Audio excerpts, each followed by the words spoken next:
تبارك الذي بيده الملك وهو على كل شيء قدير.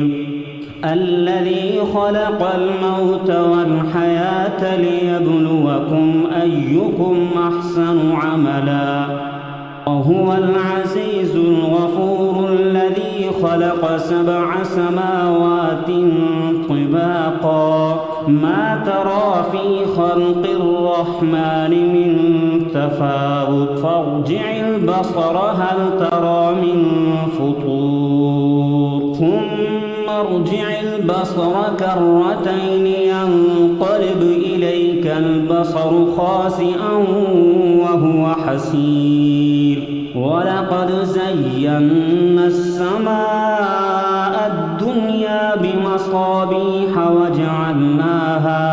وجعلناها رجوما للشياطين وأعتدنا لهم عذاب السعير. وللذين كفروا بربهم عذاب جهنم وبئس المصير.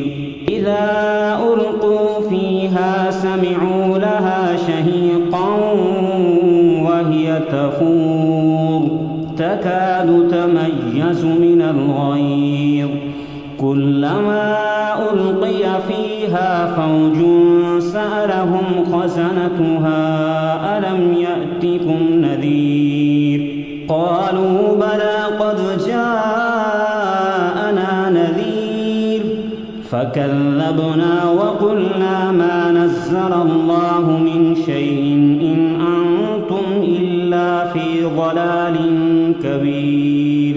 وقالوا لو كنا نسمع أو نعقل ما كنا في أصحاب السعير فاعترفوا بذنبهم فسحقا لأصحاب السعير. إن الذين يخشون ربهم بالغيب لهم مغفرة وأجر كبير. وأسروا قولكم أو اجهروا به إنه عليم بذات الصدور. ألا يعلم من خلق وهو اللطيف الخبير. هو الذي جعل لكم الأرض ذلولا فامشوا في مناكبها وكلوا من رزقه وإليه النشور. أأمنتم من في السماء أن يخسف بكم الأرض فإذا هي تمور أم أمنتم من في السماء أن يرسل عليكم حاصبا فستعلمون كيف نذير. ولقد كذب الذين من قبلهم فكيف كان نكير. أولم يروا إلى الطير فوقهم صافات ويقبض ما يمسكهن إلا الرحمن إنه بكل شيء بصير. أمن هذا الذي هو جند لكم ينصركم من دون الرحمن إن الكافرون إلا في غرور.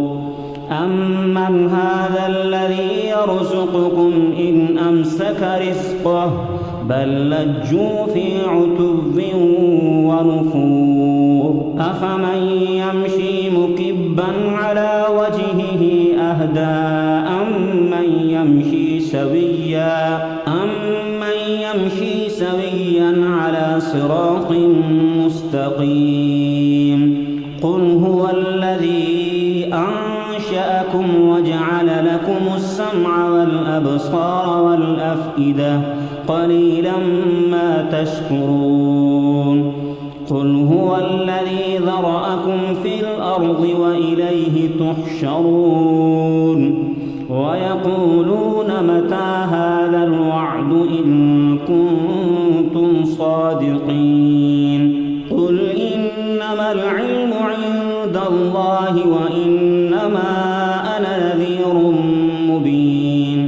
فلما رأوه زلفة سيئت وجوه الذين كفروا وقيل هذا الذي كنتم به تدعون قل أرأيتم إن أهلكني الله ومن معي أو رحمنا فمن يجير الكافرين من عذاب أليم قل هو الرحمن آمنا به وعليه توكلنا فستعلمون من هو في ضلال مبين قل أرأيتم إن أصبح ماؤكم غورا